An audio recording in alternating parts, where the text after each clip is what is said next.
All right, y'all. Let's do it. Welcome to, I just call it, informally the signal response. This is my side hustle to the virtue signal, the jam that I do with Bill Whittle over at billwhittle.com, and where we talk about virtue. And when we talk about virtue, it's basically a play on all this virtue signaling that that the woke culture is doing. And so, we figured we'd have a little bit of fun with it. And Bill came up with this very clever title called The Virtue Signal. I love it.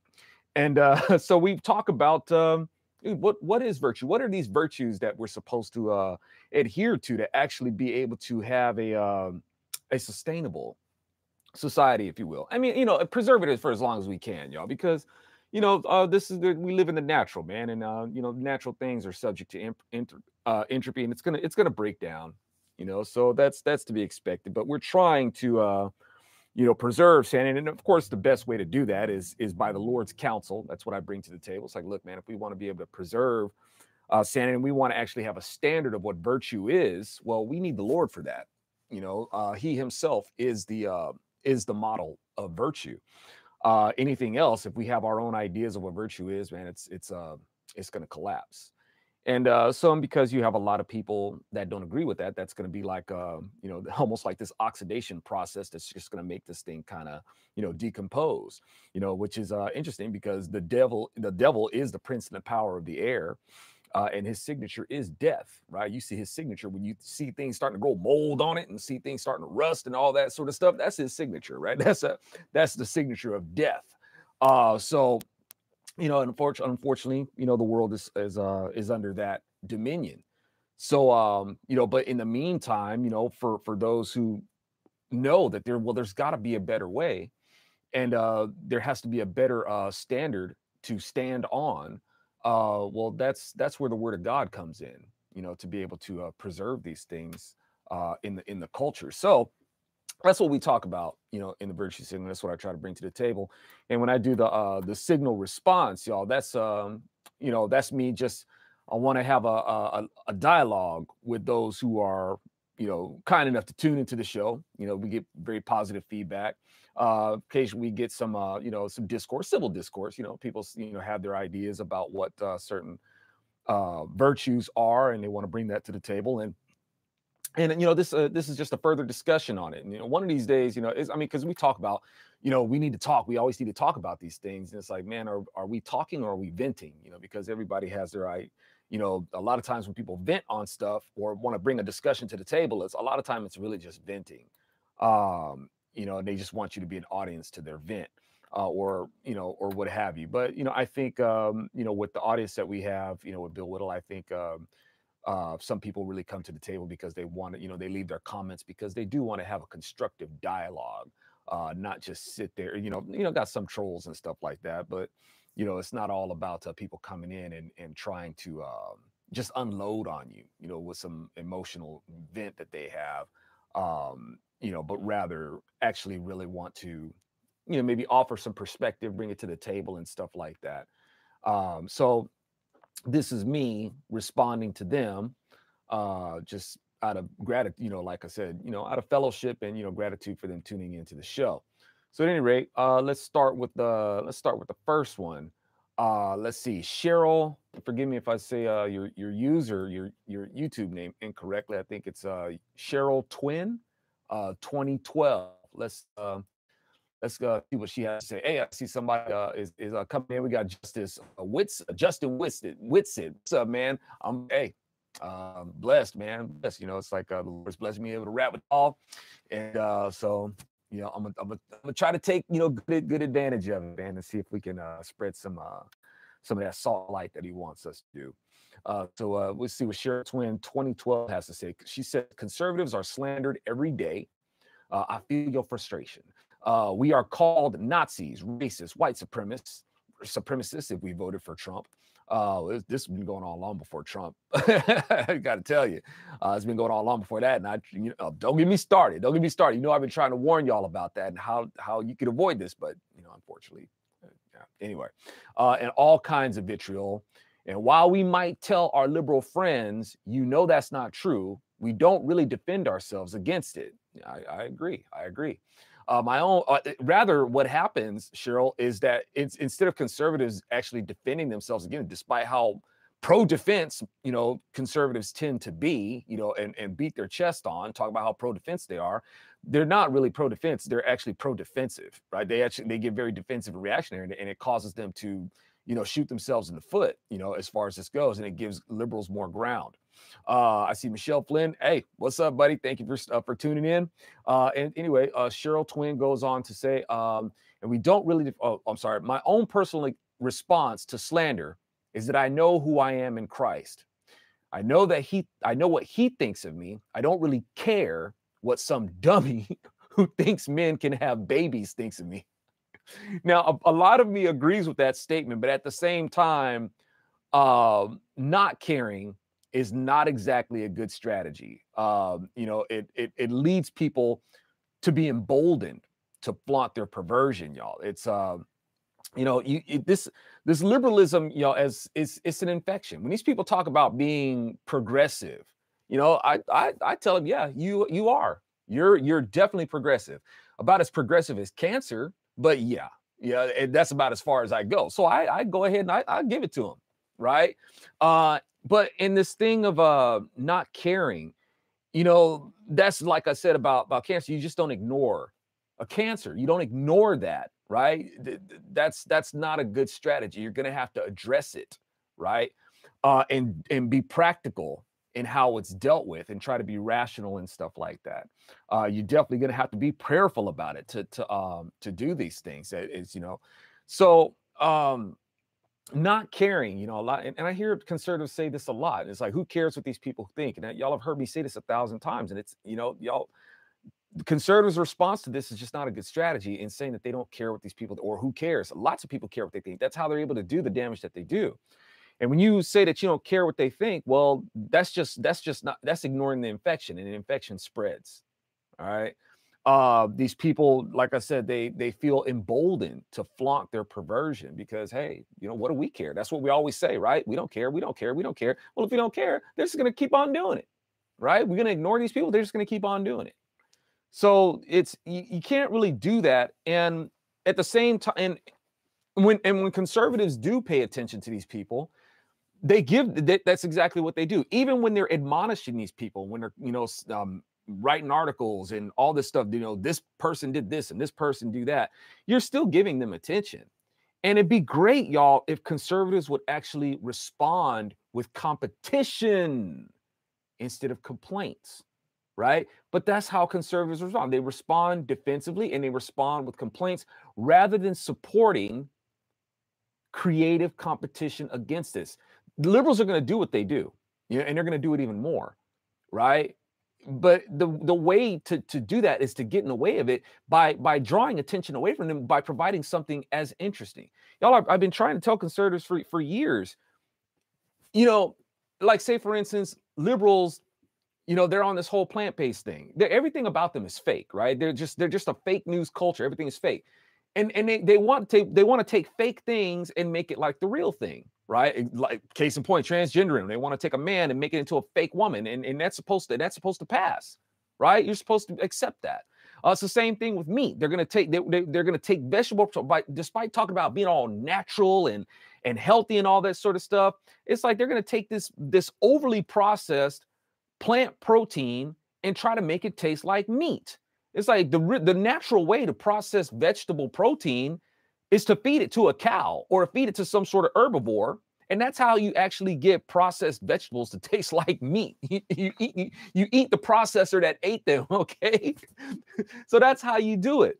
So, but in liberals, but the bottom line is that they're able to take these things and they get the support. They solicit the support and they get the support to be able to make these things more palatable, more marketable, right? People are sold on it. The stocks are high on these things, right? Despite this stuff ain't really healthy, right? It's overly processed. It's still junk food, right? So, but they've marketed it as it's cruelty free and it's vegan and it's plant based and all that sort of stuff. And they've been doing this for years, constantly, right? Until they've developed something that competes right? That's a viable competitor. Well, conservatives don't do that, right? Conservatives, like, and the Lord tells you, learn from this, right? Learn from it. Use the tools that they use, not for their evil means, but so you can promote the gospel. And conservatives aren't very supportive of that. And I keep trying to tell it. And I'm saying this is because of what Cheryl Twin, I agree with a lot of she's saying, but you can't just ignore this. And you can't just keep responding to it with a complaint. You need to respond to it with competition. And not a lot, and conservatives, by and large, it's just in the personality matrix, y'all. It's just in the personality matrix of how conservatives are. They're more practical, right? The conservative mindset is just a more practical mindset, more than an imaginative mindset, right? Liberals, on the other hand, are more imaginative, but they're not more practical, right? It's just how we're wired. It's what makes up a personality, okay? And but where conservatives need to understand in that being practical, well, it would be a practical application to seek out creative people who are on your frequency, right? And support them so they can be messengers for you. You need that defense front, since conservatives talk so much about having a strong defense. Well, you need that strong defense in the culture too. You can go ahead and be all military defense and stuff like that, and Second Amendment and big aircraft carriers and stuff that all you want. A big aircraft carrier is not going to protect you from what's going on in the culture. Okay, it's not an effective weapon for that. So we can always talk about, well, the Second Amendment protects the First Amendment. It's like, no, you don't understand. The First Amendment is being used to erode the Second Amendment. Okay, you can have all the guns that you want. That's not going to help you against what the liberals are doing in the culture, and they're making the cultural strides that are becoming policy that are coming after your guns. Okay, they're effectively doing that. You're saying, come and take it. Well, they are taking it, right? There are certain things that conservatives, they're so pro-defense about, military, firearms, and stuff like that, but don't seem to understand that the liberals are flanking you, because those things are just something that they don't protect against certain things. And liberals have found that weakness a long time ago, and they're exploiting it.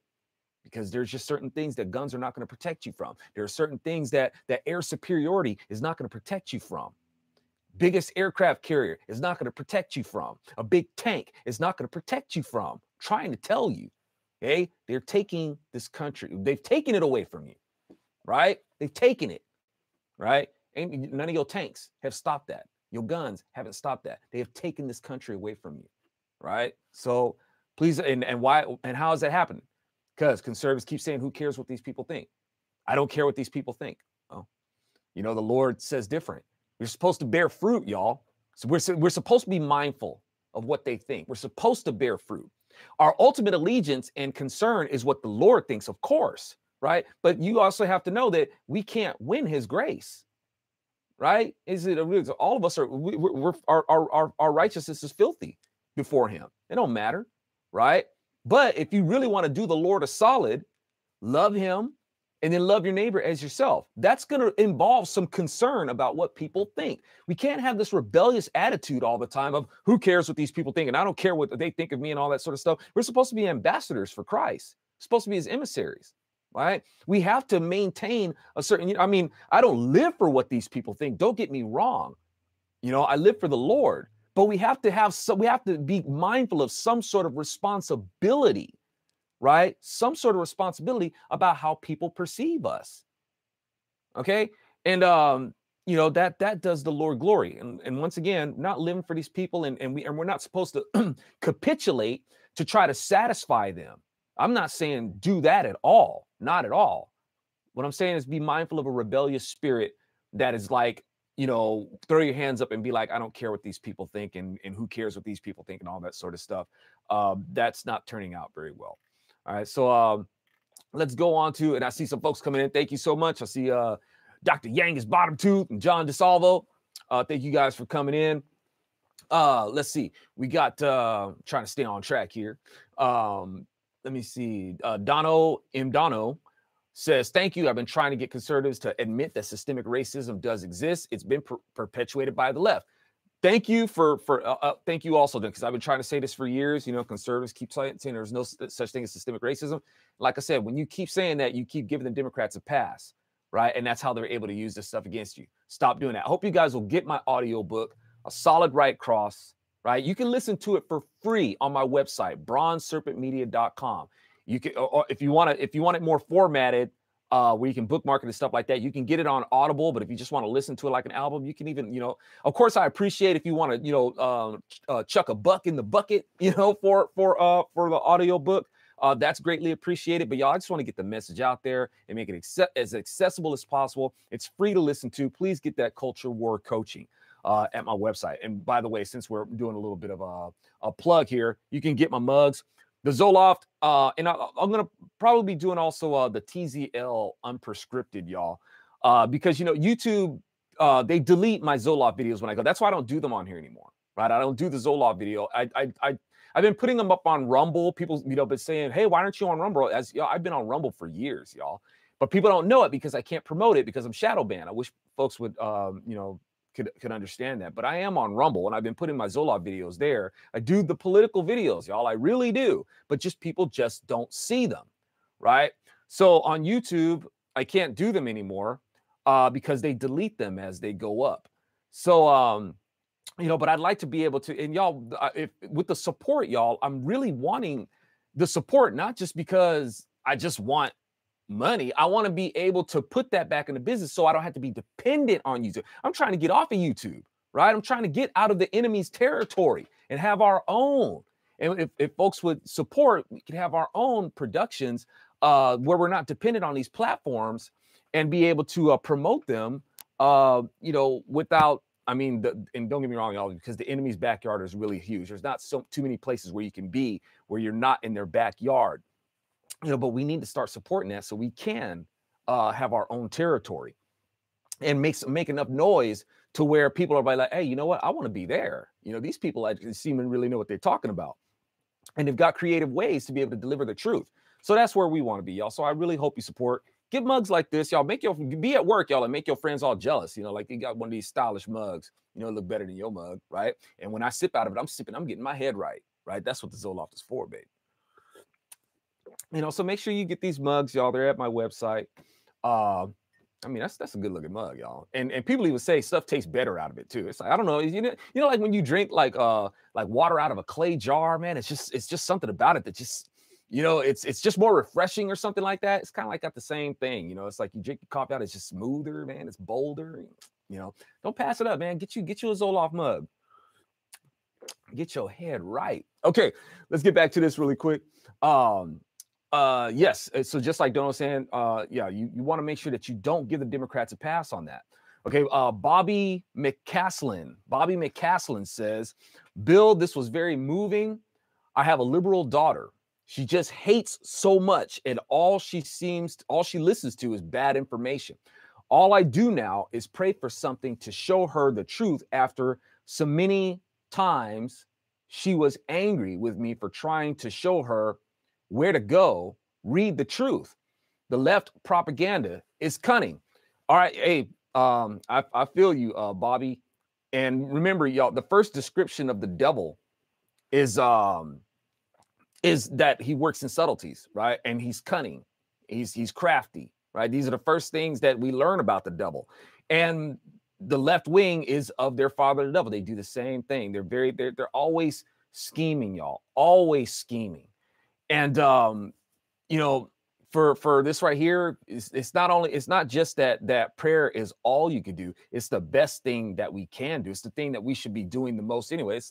It's difficult, y'all. It's there's a lot of distractions and things like that. There's always things that are trying to either make us forget about God or that that prayer is not effective or anything like that. And that's a lie, right? If we would pray more, which we don't, and we're impatient. We want these things to be answered and resolved right now, and we feel and it's easy to get distracted and thinking that God is either moving too slow, and then before you know it, we forget, and we're thinking that we can solve this on our own. But it's like a self perpetuating problem that we keep ourselves in. It's always keeping us at odds. Things getting in the way of us being a prayerful nation that relies on the Lord, because we're not. We're mounting up, we're snowballing with these problems.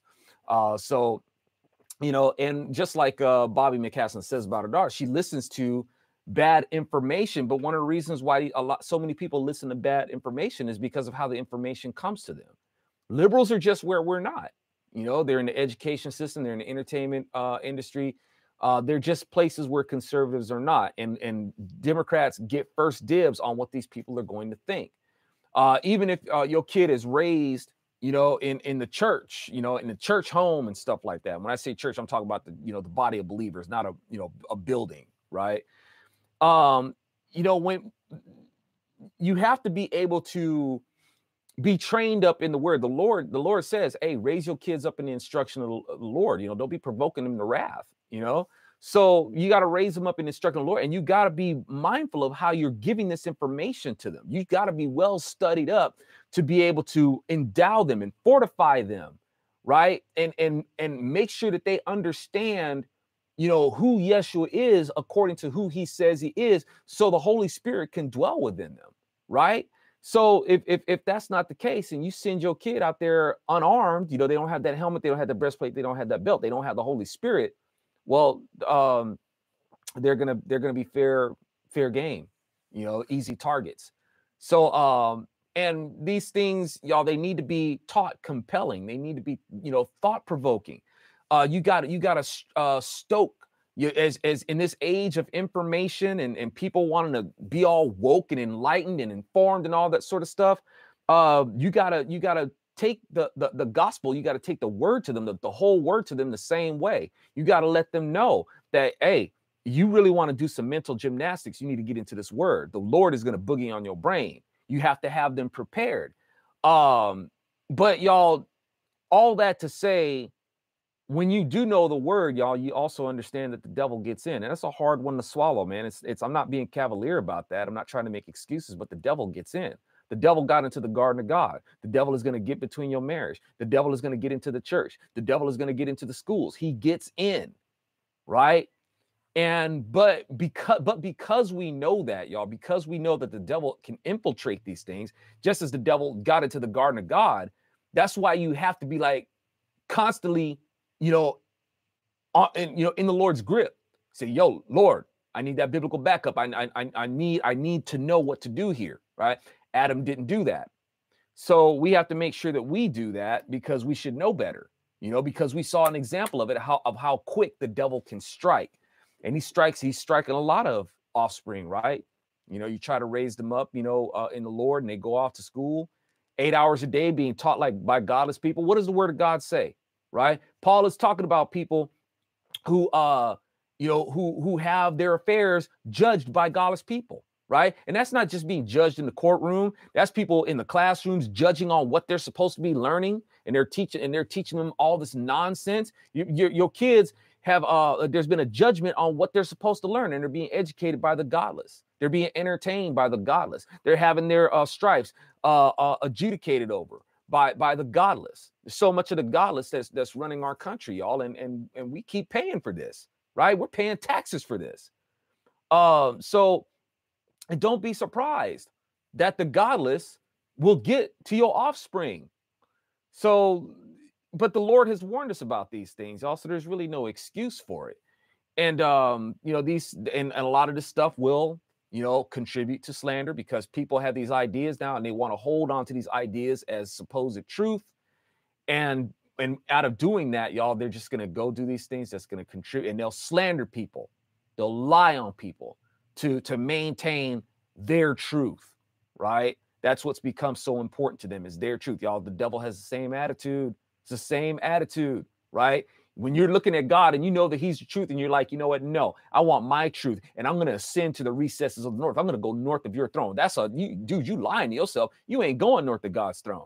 You ain't doing it. You just lied to yourself, assuming that you can have your own truth, right? Well, that's where we are again today, assuming that, you know, we don't need God and we're above God. Same attitude of the devil, y'all. It's the same stuff, right? Neil Hendricks says, how sweet it is to sit here in my humble abode on a cold March evening and listen to two friends chatted up about virtues. I wish I could afford to send some more cash to support what y'all are doing. For now, just know that this old geezer is appreciative of you, of who you men are, and a bit envious of the relationship. I believe God will forgive me for falling short of the mark. God bless you both and your families and all those who you love and love you. May his grace, peace, strength, wisdom, and love wash over you as you speak truth about him and his words. Thank you. Hey, Neil, thank you. I'm blessed and grateful that the show resonates with you and that you're feeling fed by it, man, and that you hear, the Lord's counseling, man. I try not to come to the table, man, because I'm a knucklehead, man. It's like I don't, if I can't bring the Lord's counsel to the table, man, then I ain't got no business doing this. So I'm grateful that you see that in it. And if you are a little bit envious, hey, sometimes even the Lord uses a little bit of envy to help people, right? How he made his objective is to make the Israelites envious of the Gentiles. So it's like, hey man, can you see? Because you guys had this first. This was yours first, right? You pass it up, well, the Gentiles don't get it, right? And this ain't no replacement theology, I'm talking about here, but because the Lord is all about drawing them to them to himself. So there's no replacement here, but even the Lord is going to, draw on a little bit of envy, constructively. Right? Let's see. Leah Lee says, I found this episode to be so powerful. It was something that I could really relate to as to how dangerous slander is. Like I said, y'all, slander, it's the worst thing you could do to somebody without touching them, right? That's what slander is. Some people do it thinking they are right, but others do it intentionally and appear to have no moral compass, no conscience for their actions, and do it totally deliberately.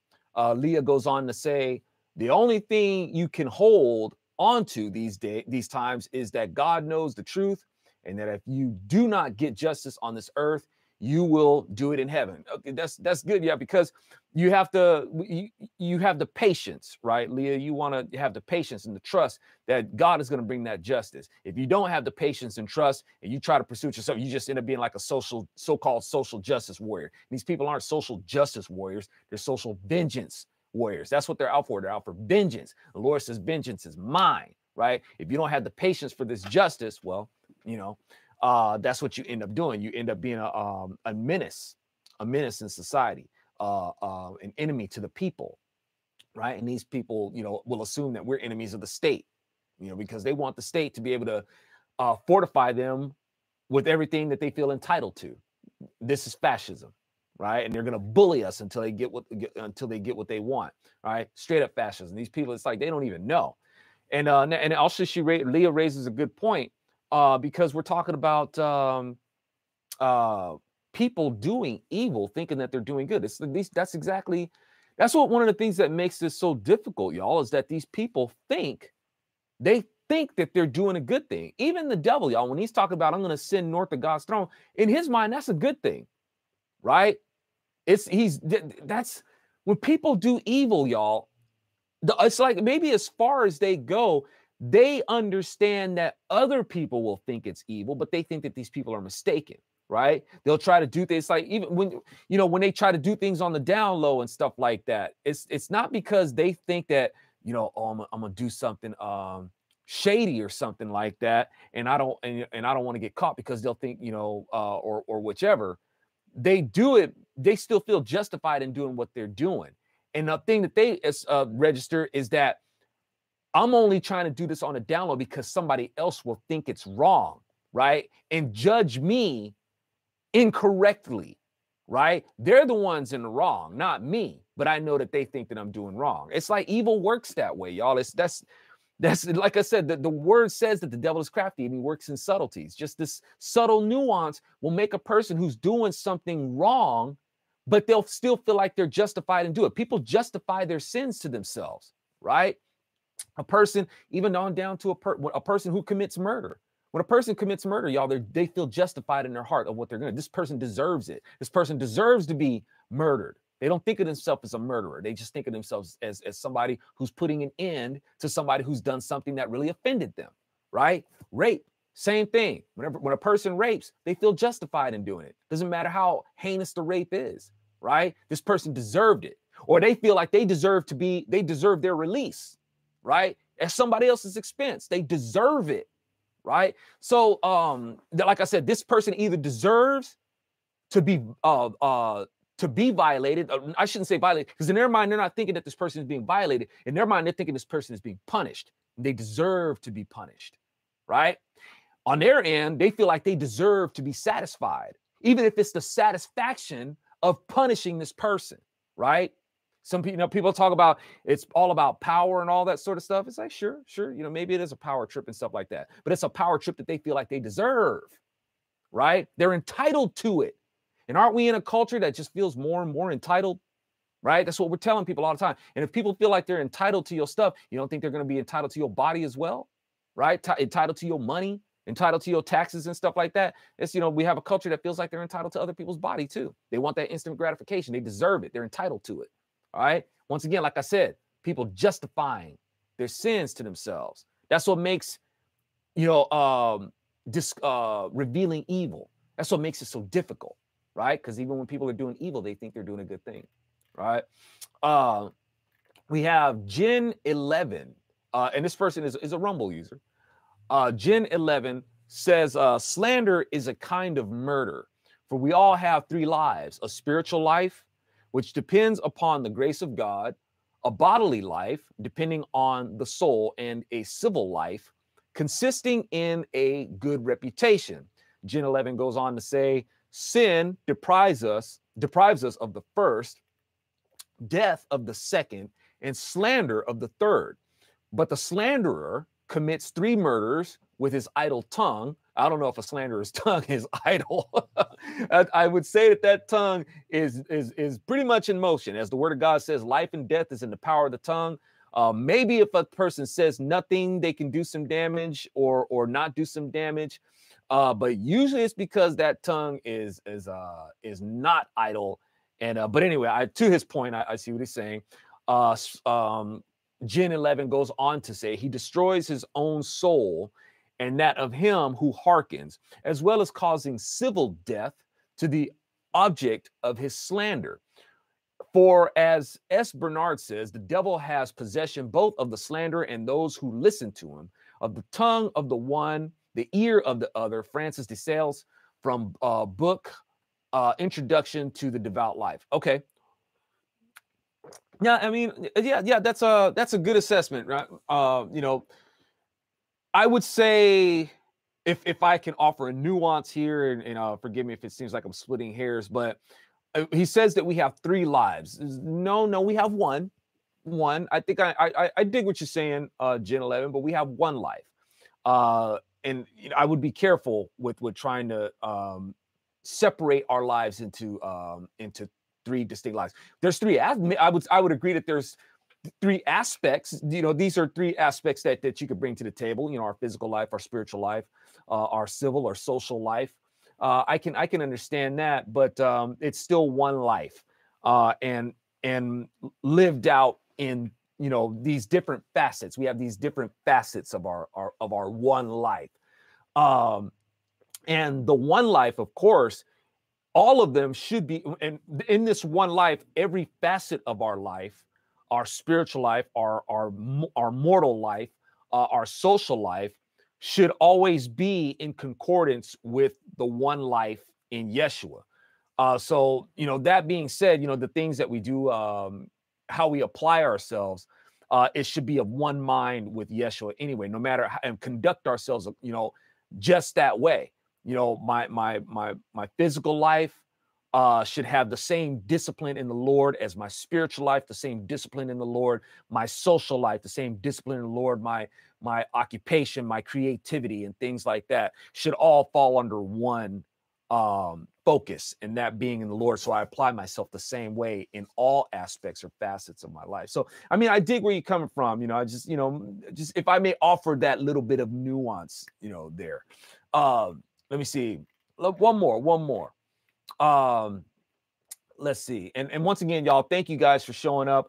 I see y'all coming in. We got John De Silva. We got the Magnetic Squatch. KC Stewart, what's up, dude? I see you, man. Let's see. Got Rick Prashaka. Please, if I get you guys' name wrong. get your names wrong, Captain Seamus, and if I miss your name, Melanie DeFore, what's up? Tardy for the party. You right on time, buddy. And of course you right on time when you can rewind it. Get in the time machine and go back a little bit. But of course, if you come in late, you missed the best stuff. If you come in, no, it's like no, you pretty much bypass my warm up exercises and stuff like that as I get ready to do my jaw jacking. At any rate, and yeah.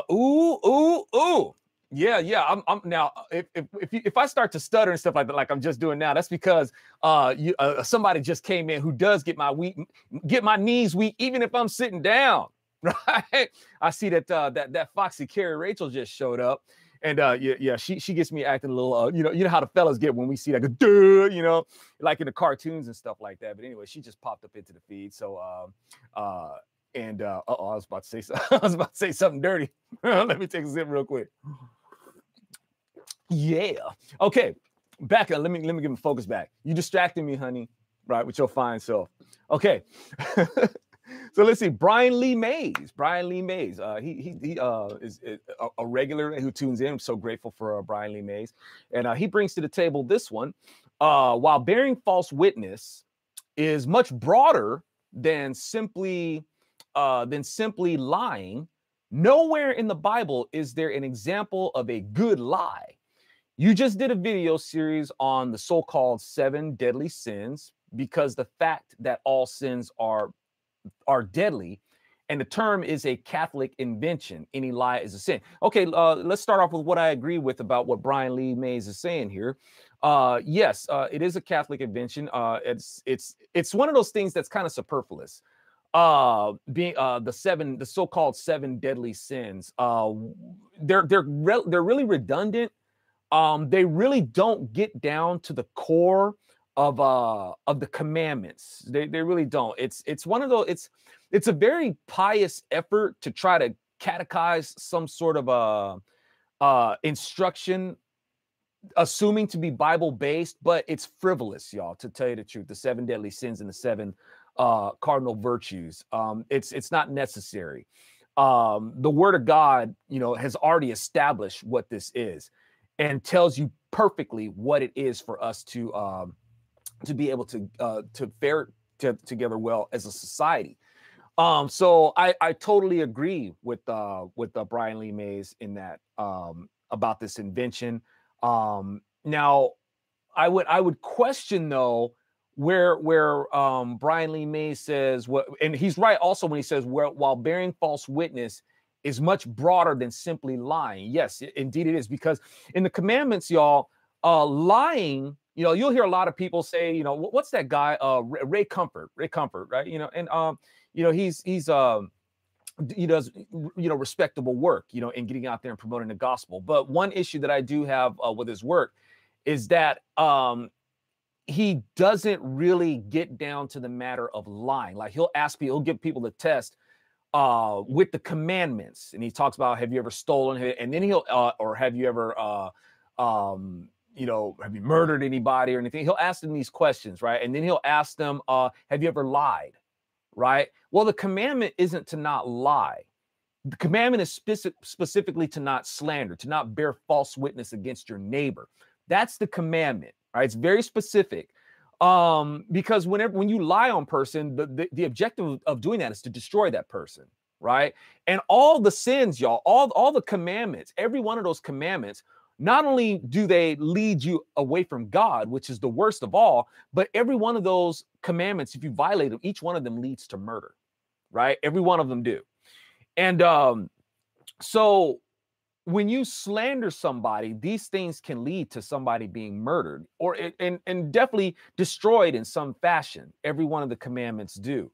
So lying, however, is a different thing. Lying or a deception, right? A lie or a deception or something like that. That's a lot different in itself.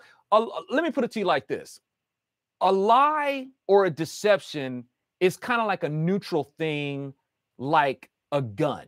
Depends on how you use it. You can use it for good or you can use it for evil, right? A lie or a deception is the same thing. Sometimes wars are won with a deception, okay? you know, sometimes things are saved with a deception. Deceptions aren't always applied destructively, um, or either or. They can be applied destructively or they can be applied constructively. But I hear what Brian Lee is saying, because I'm giving you a philosophical, more or less. I don't pride myself in being a philosopher or anything like that. Just a bro next door with an opinion. But the thing is, what's up, Michael Lewis? I see you, man. Let's see. That's my observation on it. But I hear what Brian is saying. He's saying, give me an example. He wants an example of a good lie, right? Okay, well, it's from where the Bible's concerned. When you talk about a good lie, if you're having a lie in the first place, chances are the situation ain't already good in the first place to actually give this good lie. So, but if he says that nowhere in the Bible is there an example of a good lie, I would kind of argue against that. Because, you know, the Bible does speak of these deceptions, right? If we're talking about a lie, we're talking about a deception. Well, Moses was born in a deception, right? Moses was supposed to be killed. These children were supposed to be killed. There was a decree that went out from Pharaoh. You're supposed to kill these kids, right? Well, Moses was hidden. That's a deception, right? So Moses in himself, and obviously that turned out to be a good thing. And not only was Moses hidden, when the guards came in, and it was asked, you know, when Pharaoh asked, "Hey, what's up? I thought you were supposed to kill these kids. How come you didn't do it?" Right? Well, they didn't tell why they didn't do it. They made up something else. Now, don't get me wrong. They may have been honest about saying, well, you know, Hebrew women they give birth more vigorously. They're just, you know, more than Egyptian women do. Now, I don't know if that's true or not. I mean, giving birth is giving birth. People are people. I don't know if you can really say, hey, well, this race of people, or I shouldn't say race, this nationality of people, right? Because you have the Hebrew nation. This is their nation. This is their nationality, right?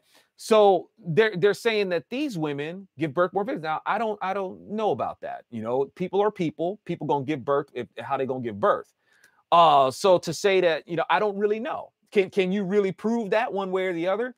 So I don't know if so much that was a deception. However, the Bible already made it very clear why they didn't do as Pharaoh said. And it wasn't because of how fast Hebrew women can give birth, right? Or how or whichever. The Bible clearly tells you that the reason was because they feared God, right? We fear God, and we ain't killing our kids. We answer to the Lord. We don't answer to Pharaoh. But when they were called to make an account of it, they didn't say that it was because they feared God, because that was the real thing. They should, if they wanted to just go ahead and come out with it, they should have just simply said, hey, we didn't kill our kids because we fear God. That's not what they said.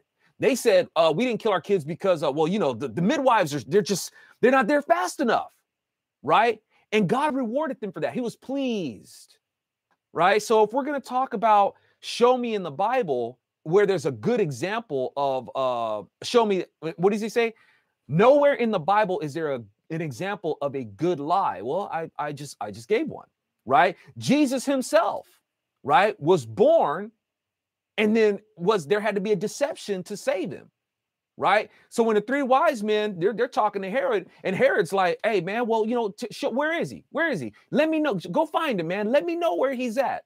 And then they had an agreement. It's not like the three wise men say, nah, man, we ain't gonna tell you where he is. We out of here. They would have been killed, right? So it's like they have this dialogue, and it's like, okay, you want to know where he is? Oh, we're gonna go see him. We're gonna go see him, and we'll find out, and then we'll let you know, right?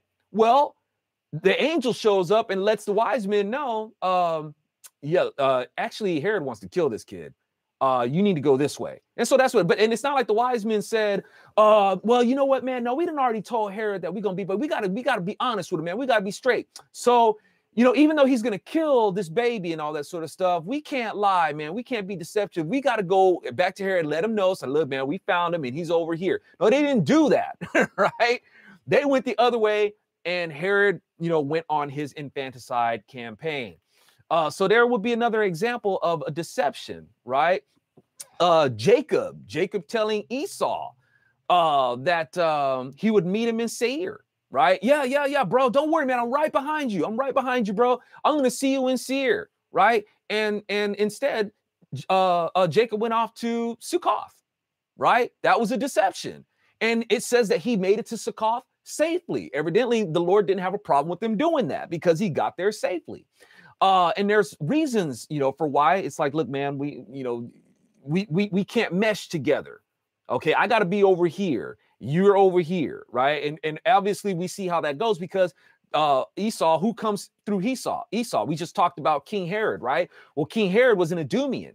Edomians are descendants of Esau, right? Edom, right? So we know that it was probably not a good thing for Jacob to be associated with Esau. They're brothers, but Jacob's like, yeah, man, I'm right behind you, bro. But he goes over here, right? And so we see when Jesus comes around, we see who descended from Esau. There was a reason why they weren't supposed to, be all neighborly brothers and stuff like that. Okay, because it could have been where Esau could have had influence over Jacob, and it would have turned out really bad. All right, it would have affected how our Redeemer came to us. Okay, the Messiah comes to us. We got Joseph. Joseph lied to his brothers. Man, he lied on his way. He lied about his brothers being spies. You guys are spies. He knew who they were. Right? It's like, man, I know you guys are my brothers. Like, oh, dang, right? But he lied on them and said, you guys are spies. Even put stuff in their bags. You guys stole from me, lying on them, right? So these are examples but the thing is, Jacob had a constructive purpose for doing this, right? His purpose to do that wasn't destructive. There was a method to his madness, so to speak. And we talk about these things in the Zopium Den. If you want to hear more about it, I hope you guys will tune in for the Zopium Den. These will be like in the Genesis chapters, the later Genesis chapters. So I hope you guys will check that out.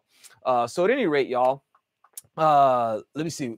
Was it? Yeah, that was like, just really quick, just for a little bit of a plug. We have Joshua Rojas.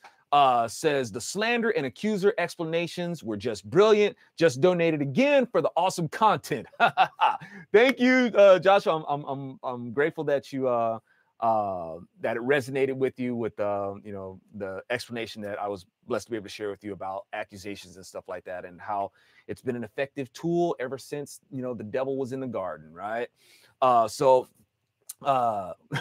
was it? Captain Seaman says, does this dress make me look fat? Hey, right? Want to keep that peace, but you don't want to keep a false peace. There's got to be delicate ways to be able to if you're asking, find a way to be able to carefully impart the truth. If the dress does seem to add a little what was that one? It's like no. What was the answer to one of those? No, I don't think the dress makes you look fat, but I think you make the dress look fat. Oh, woo! Okay. So at any rate, y'all, thank you guys so much. And once again, I hope you guys will check out bronzeserpentmedia.com to help me keep these messages coming to you. I'm doing these right now. Like I said, this is me just being grateful for those who tune into the Virtue Signal, and I want to be able to interact with those who watch it and have that if we can have a discussion as far as the input goes. I want to be able to continue with the Zoloft. I need the support, y'all. I can't put them up on YouTube. I can't put the Zoloft videos up on YouTube. They delete them when they go up. So that's one of the reasons why you guys don't see them. I've been doing them on Rumble, but the support has dove. It went down so bad I can't really do them, right? So I can't do them regularly without the support. So I hope we can get back to doing that, not just so I can keep doing the Zoloft, y'all, but I don't want to have to be dependent on YouTube, right? I'm trying to get out of the enemy's backyard where that's what we talk about. As conservatives, we talk about independence, right? Well, why do we keep maneuvering ourselves to be dependent on these people, right? Even when conservatives try to make other platforms, like whether it's a Parler or something like that, they're still dependent on these other platforms to be able to give them a platform. They're dependent on other platforms to give them a platform, right? So y'all, we need our own thing, and that's where I'm hoping that folks will support, not just so I can bring you the content, but to bring the content that's not dependent on enemy territory, right? And where we can have it to where we can make enough noise, like I said, to where people who are mind molested by these people can hear the signal and be like, hey, what's going on over there? These people are making some, some good content that I want to check out. And when you have their imagination, because that's how they're sold. They're sold on imagination. And then when you're able to connect with them there, then you can have that connection with them and you can deliver the truth to them. Right. So hope you guys will support, so I can bring the Zoloft to you guys regularly. And I mean, really bring it to you, the way that I not in such a minimalistic fashion, the way that I've been made to do it because of only the resources that I have available. But really, bring it to you the way I have in mind. The same thing with the Zopium Den, with the music, be able to get better equipment, right? As you see, I got some pretty good, but there's certain things that are still lacking to be able to bring you that really good quality that folks want. And that's the thing about YouTube. I would say YouTube used to be the place where it's like, no, all you had to do is just upload stuff. And the message is what mattered, right? I miss those days. I miss the days when people really just wanted the message, right? Now, but unfortunately, a lot of conservatives, they're sounding a lot like liberals because they're demanding the production quality, right? Don't you think that's kind of strange? It used to be conservatives valued the message, right? And that's why my videos went so viral. I didn't have to have a whole bunch of fancy stuff, right? And don't get me wrong, because I want to bring that eye candy. I want to bring that ear candy. I want to do that. I want to make the content, very visually stimulating and all that sort of stuff. I want to be able to do that for you, but at the same time, I don't want to compromise the message. And it used to be where the message is what mattered. Now conservatives want the production quality too, and it's like, hey, I'm with it, but support it, right? Make sure you support. So these things can be brought to you in visually stimulating ways, in very comedic ways. That stuff takes time. That takes pre-production meetings and stuff like that. That takes storyboarding and all that sort of stuff. That takes a crew. I'm a one-man crew, right? When I do the Zopium Den, CJ is my study buddy, which is very helpful. But I do the research, the recording, the editing, all putting all the content together. Y'all, that's a 40+ hour a week job, right? To do that, and that's me, one man wrecking crew trying to do all that. So with the support, we can make these things, much better. And not only that, not solely dependent. Melanie says, I like your videos, and I appreciate that. Like I said, it used to be it's funny, man, because when I was doing the brick wall rants, and even before that, people say, we want better sound, and we want better lighting, and we want a better background and all that sort of stuff. And then when I did that, then people turn around and say, we missed the brick wall rants and stuff like that. Come on, you can't make people happy, right? But, I always want to strive to do better. I want to be able to balance this stuff out, y'all. Balance this stuff out to where you do have the good production quality and you also have the good messaging. I don't want to compromise the messaging, y'all. I don't want to compromise that, that should have been, the thing that matters. But I do want to be able to balance both. But like I said, y'all, to do that, it does take consistent support. People, they get disappointed when things change. It's like, there's certain things that can affect a person's life where you just can't bring it the same way. You don't have the same resources anymore, right? Like when I did the brick wall rants, it's like people will say, man, I missed the brick wall rants. You used to do it like this in the brick wall rants. It's like, dude, I can't stay in that one bedroom apartment for the rest of my life. Okay. I have to get out of there. I can't stay there. But sometimes people treat you like that's just where you're supposed to stay and you have to do it like that and you have no business changing anything. It's like, dude, I can't stay there, right? Or like when I was at PJTV, it's like, yeah, of course these are going to change. PJTV shut down. I can't do those the same way I used to. Man, I miss the Zonation rants. I miss the Zonation. It's like, dude, I'm sorry. I can't do those that way anymore. PJTV no longer exists. That's not my fault, right? So, and when these resources are taken away from you, all you can do is like the best you can to just try to keep going. So I hope folks can understand that. And anyway, yeah, the brick, that was a good time. But like I said, it's trying to bring these things to you, much better, the best way I can. So with your support, we can make that balance, y'all. You can't make everybody happy, but try to make that balance between where you do have that quality production and execution, with the proper messaging, right? So if folks want that, freedom isn't free. Y'all, we keep saying freedom isn't free. Well, to defend these freedoms in the culture where they're not turning it into policy to oppress us, I hope y'all will, chuck a buck in the bucket. You know what I'm saying? So the link to my website is in there, bronzeserpentmedia.com. Let's see. KC says Second Chronicles is a good example. Make sure y'all check it out. All right, y'all. Blessings to y'all. Thank you for tuning in. And I so much appreciate your fellowship and y'all hanging out with me for a bit. And we'll do another signal response soon. Right on.